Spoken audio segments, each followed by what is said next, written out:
Om Om Om Om Sahana Bhavatu Sahana Bhunaktu Sahaviryam Karavavahai Tejasvinavadhitamasto Ma Vidvishavahai. Om Shanti Shanti Shanti. Om Narayanam Namaskritya Naram Chaiva Narottamam Devim Saraswatim Vyasam Tato Jayamudirayet Vyasaya Vishnu Rupaya Vyasa Rupaya Vishnave Namo Vai Brahma Nidhaye Vasisthaya Namo Namaha Sadashiva Samarambham Shankaracharya Madhyamam Asmadacharya Paryantam Vande Guru Paramparam Samasta Jana Kalyane Niratam Karunamayam Namami Chinmayam Devam Sadgurum Brahma Vidwaram Sadgurum Brahma Vidwaram. Om Shri Chinmaya Sadgurave Namaha. Hari Om. So, welcome to this 59th day and 17th chapter of the Holy Gita. Pujya Gurudev says to begin with, the concluding two verses of the last chapter introduce an idea that the Shastra is the final court of appeal in all doubts, and for the power of discrimination in us all to arrive at all its moment-to-moment judgments. Arjuna's appetite to live the higher life was more intensely has been fully vetted, and he is mentally planning to give Krishna's philosophy a fair trial. As a man of action, when he mentally plans to live the Gita way of life, he finds it hard because of its insistence upon the knowledge of the Shastras. The previous verse said, Tasmat Shastram Pramanante Karya Karya Vyavastitau. One moment. Tasmat Shastram Pramanante Karya Karya Vyavastitau. Jnatva Shastra Vidhanoktam Karma Kartum Iharitasi. So learn from the Shastras and do action. And so it's a nobler way of life as enunciated in the sacred scripture. He is confident that he has developed in himself a sufficient faith, Shraddha, in the nobler way of life. This chapter opens with these doubts. Is it sufficient if one lives with faith a life of good conduct and noble aspirations? Or is it necessary that he must know the Shastra and work with faith implicitly, obedient to the injunctions laid down in the Shastra? The emphasis and importance given to Shraddha are almost equal to those given to Shastra, and therefore Arjuna has every right to raise the question whether even without the knowledge of the Shastras, blind faith alone can take the seeker far. Okay. Instead of directly answering the question, the philosopher in Krishna takes this opportunity to give a thorough exposition of faith, Shraddha, as seen in various fields of man's endeavors, his physical indulgences, ahara, his dedicated activities, yajna, his self-denials, tapasya, and his charities, dana. So, the three classifications under which the temperaments fall are balanced joy, sattva guna, ambitious and feverish activities, rajas, vegetative existence, and heedlessness, which is tamas. So Arjuna is asking, first verse, Arjuna uvacha ye shastra vidhimutsrijya yajante shraddhayanvitaha tesham nishtatu ka Krishna satvamaho rajastamaha. Arjuna says, ye shastra vidhimutsrijya. People just give up all the rules of the Shastras, yajante, but they do work. They give their offerings. Like this is about people who say, I don't read the Puranas, I don't read the Vedas, I don't know anything, but I am a good person. I do good action. So that is the kind of persons Arjuna is asking about. Yajante Shraddhayanvita. They are very good. They are very cultured. They are very compassionate, and they give a lot of charities. They live a good life and a healthy life, respecting their parents, teachers, elders, serving the society, taking care of their family, doing whatever is required. But they don't believe in the Shastras. Yajante Shraddhayanvitaha. With all faith, they are giving their offerings into the world. Tesham nishtatu ka Krishna. So, can you call them Sattva Guna, or can you call them Rajoguna or Tamoguna? What is it you can call these people? Performing actions. The term yajna used here need not be understood as indicate the Vedic sacrifices and ritualistic performances only. The Gita is quite a complete scripture, and as such, it has its own definitions of terms. The term yajna has been earlier in chapter 3 defined to include all selfless cooperative endeavors of every individual in society undertaken to bring forth to manifestation the latent wealth and prosperity that are in that community. Therefore, all acts done by an individual during his life in a spirit of selfless dedication to the general well-being can come under this term.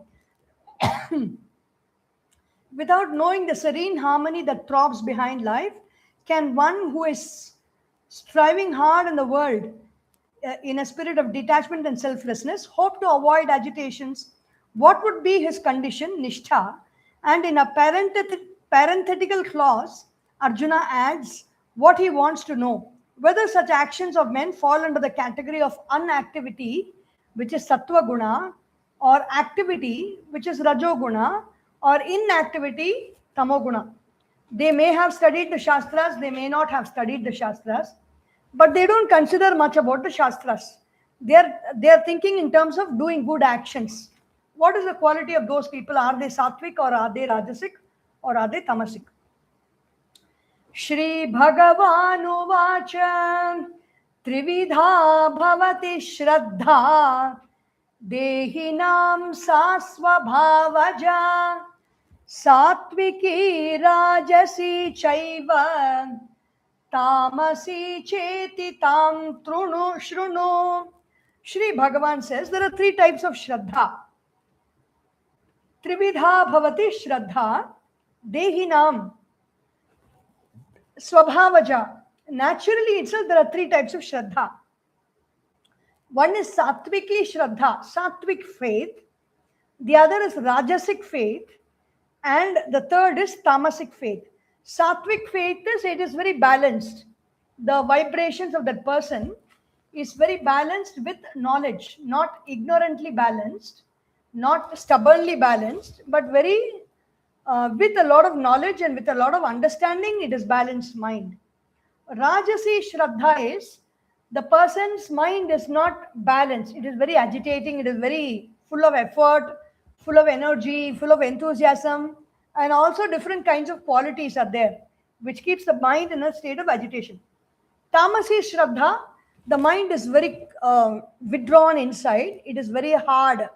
It is very stubborn, and it does not move. So these are the three types of qualities.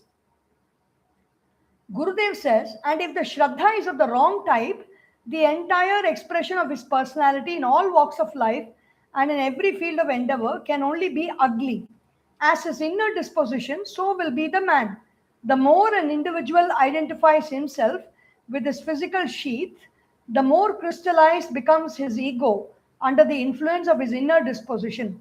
The temperaments that rule the behaviors of the human are three in number: the good, the passionate, and the dull. Why should we take into consideration these temperaments at all and try to understand the types of faith and their play in life? These are explained in the following verse. Third verse, Sattvanurupa sarvasya Shraddha bhavati bharata Shraddha mayoyam purushaha Yo yat shraddhasvaye vasaha. As the mind, so the man. As the faith, so the man. That's the essence of this verse. Sattva anurupa sarvasya. Everything follows the condition of the mind. Sattva, the quality of the mind. sarvasya Shraddha bhavati bharata. Everybody's faith follows the nature of their mind. What is the nature? Shraddhamayaha ayam purushaha. This individual being is filled with Shraddha. So whatever Shraddha they have, their behavior will be accordingly. Shraddhamayaha ayam purushaha. Yo yat Shraddhaha sa eva saha. Whatever faith they have, that kind of a person they will be in their life. It is very difficult. It's like this chapter, all these modern day talks and techniques that are being given on numerous YouTube channels through which people earn crores of money, everything about mind management, everything about the qualities of the mind, everything about controlling the vibrations, everything about nervous system deregulation, everything about cognitive behavioral therapy or dialectic behavioral therapy, hypnotherapy, and all the healing sciences, everything is given in chapter 16, to some extent in chapter 13 also, and then in chapter 14 also, in Gunatraya Vibhaga Yoga, and then in Jnana Kshetra Kshetrajna Yoga in chapter 13, Gunatraya Vibhaga Yoga, in Bhakti Yoga, mainly how to cultivate our mind in a two very soft proportions of devotion. There is Bhakti Yoga, and Karma Yoga to do action, meditation also in chapter 6 about how to meditate. All these questions are being answered, and people are talking these days about inner child management, inner child healing, and all that. So what was Arjuna's problem at the battlefield? The battlefield is the inner child in Arjuna is sitting at the driver's seat with its sticky fingers, dirty fingers after eating ice cream or whatever sweets in those days they have had. The inner child is wounded. The inner child is thinking about all the time when they spent in the forest, or from as a child, what all kinds of insults he might have faced at the hand of the Kauravas. And the inner child cannot be calmed at all. The inner child will be fighting for battle. It will be fighting for war. Or if it is a very restricted inner child where Arjuna was not given the opportunity to express his Rajoguna and Tamoguna, because under Yudhishthira's guidance, the whole family was giving expression only to sattvic qualities. They were not giving expression to Rajas. They did not fight for the sake of fighting. Even if they were insulted also, they bore the insult. So all the pain and all that suffering and all the fear that is there with it, at the time of the battle, when confronted with this big battlefield, everything just shoots up at that moment and it will take charge of the whole personality. The inner child means whatever experience, even till the previous moment Arjuna has got, everything is the experience of the inner child. And the inner child is constantly driving our life at all times. The inner child is making decisions for us based on its own understanding of how it has survived many situations, based on all those fears, based on all those memories, based on all those worries, and based on all those anxieties, and with a kind of a super confidence that it has the secret to protect the body. The inner child will take decisions for us. That is a modern day science. But here, all these sciences of regulation of the nervous system, the control of the breathing, the steadiness of the mind, and the having a grasp over who am I and what is not I, and how to quietly progress in quietening the mind through love, that is through Bhakti Yoga, and how to do work steadily and with that way quieten the mind, there is Karma Yoga. And Jnana about Sankhya, what is through knowledge, how to bring the mind to a state of quietude, that is Jnana Yoga. And then you have the discriminative logical understanding through Kshetra Kshetrajna Yoga. That way also I can quieten the mind by knowing who is the Upadrashta, who is the Anumanta, who is my Bharta, who is my Bhokta, who is my Maheshwara, who is the Paramatma. All these details of the inner personality, the core of the thoughts and the feelings and emotions I get to know.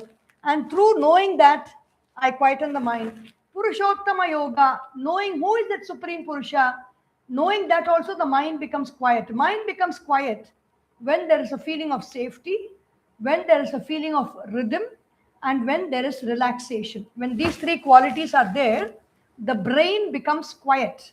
And so these are all giving us, and now the fresh perspective on these qualities are being given in this chapter. Sattva anurupa sarvasya shraddha bhavati bharata. Everybody's faith will be according to the nature of their mind. Shraddhamayaha ayam purushaha.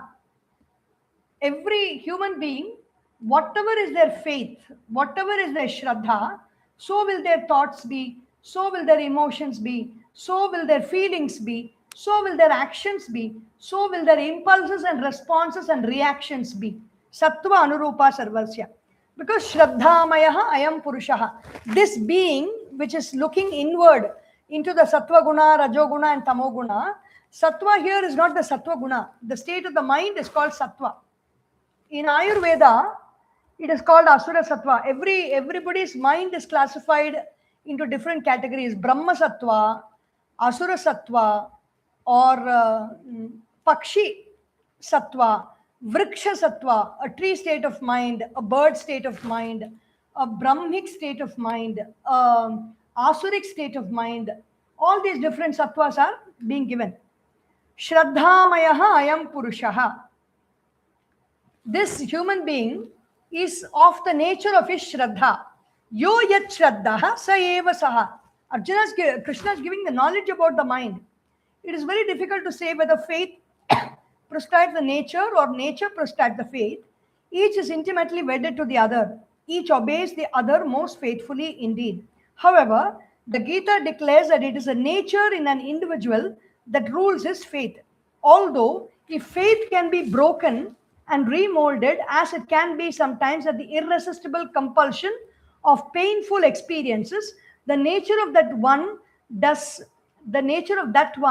faithfully obey the new Shraddha.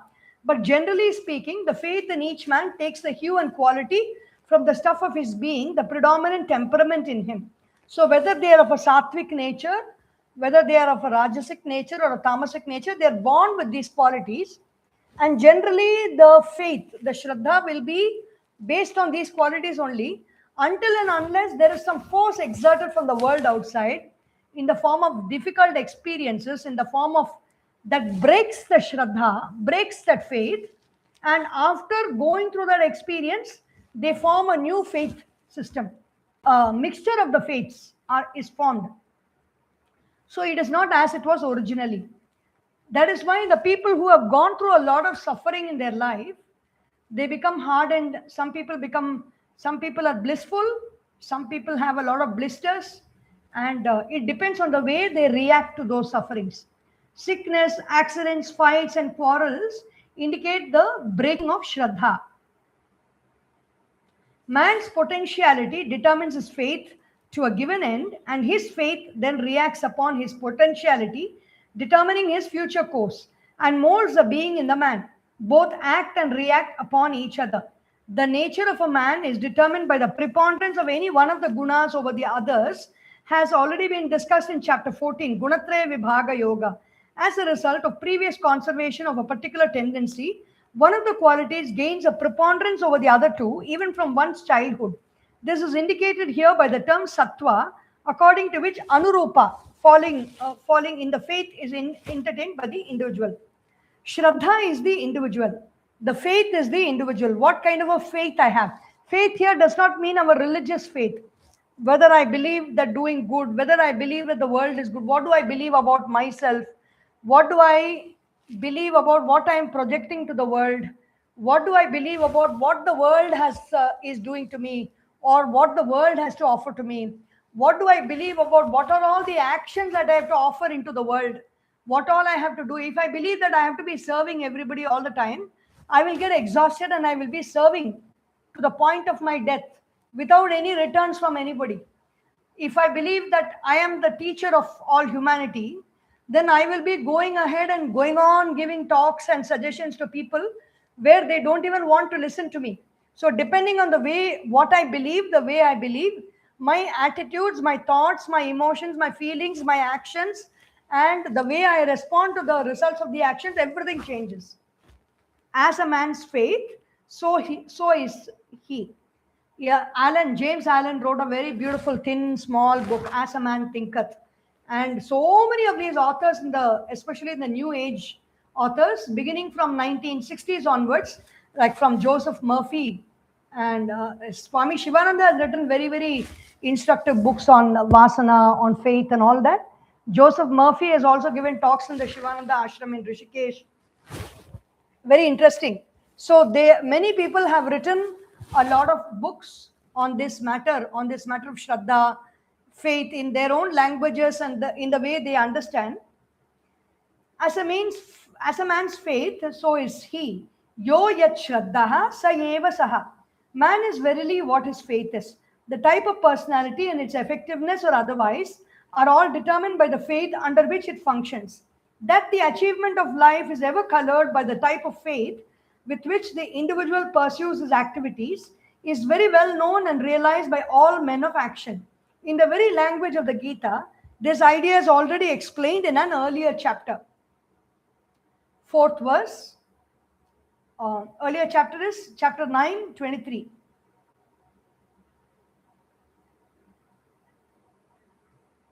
Yajante satvika devan yaksharaksham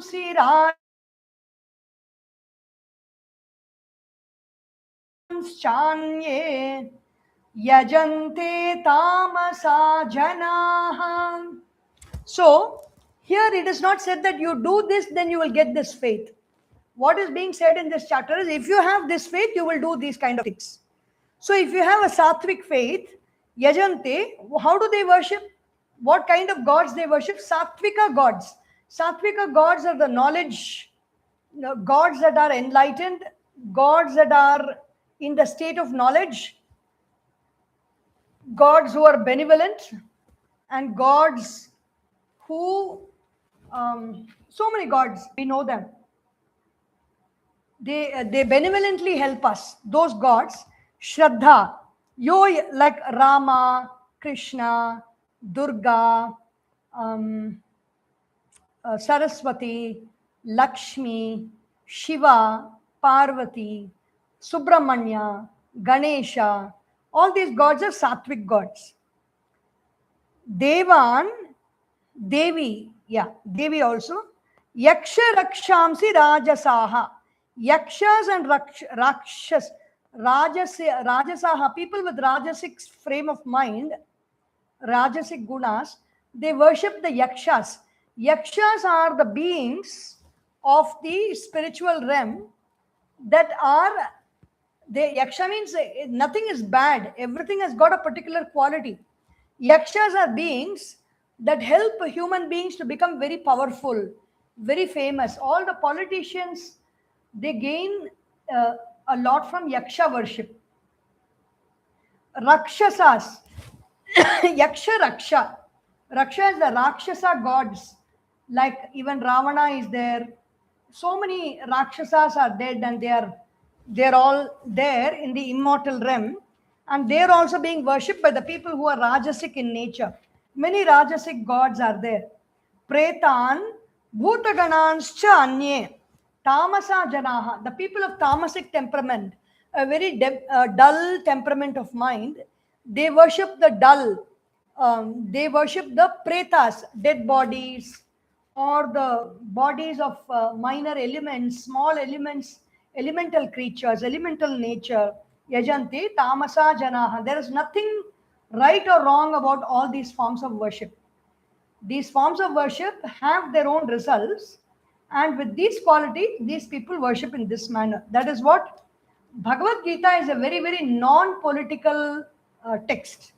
It is talking about Raja Dharma, no doubt, but it is not creating politics. It is just, it is a book of knowledge. Knowledge doesn't create anything. It just reveals what is there in society. Gurudev says, Sattvic men worship devas. Every man in life brings his entire devotion and offers it at one altar or the other and seeks fulfillment for the benefits that accrue from the invocations. In scriptural language, it is called worship. This need not indicate only ritualistic worship of some god. The term worship here embraces a wider implication. Every one of us is a worshipper at some altar chosen by him. Even atheists are worshippers. Perhaps they devote themselves to the altar of sense objects or of wealth or of power. In this ampler meaning, if we are to read the stanza, the meaning becomes very clear indeed. Men of sattvic temperament, because of their serene composure and tranquil disposition, seek their fulfillment at an altar of divinity, indicating the higher impulses and the nobler qualities of their being. Naturally, they seek and come to adore such a godly divine altar.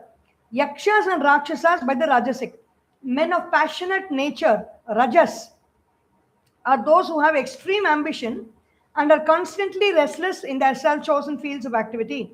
They are said to be worshipping and propitiating demigods, yakshas and rakshasas.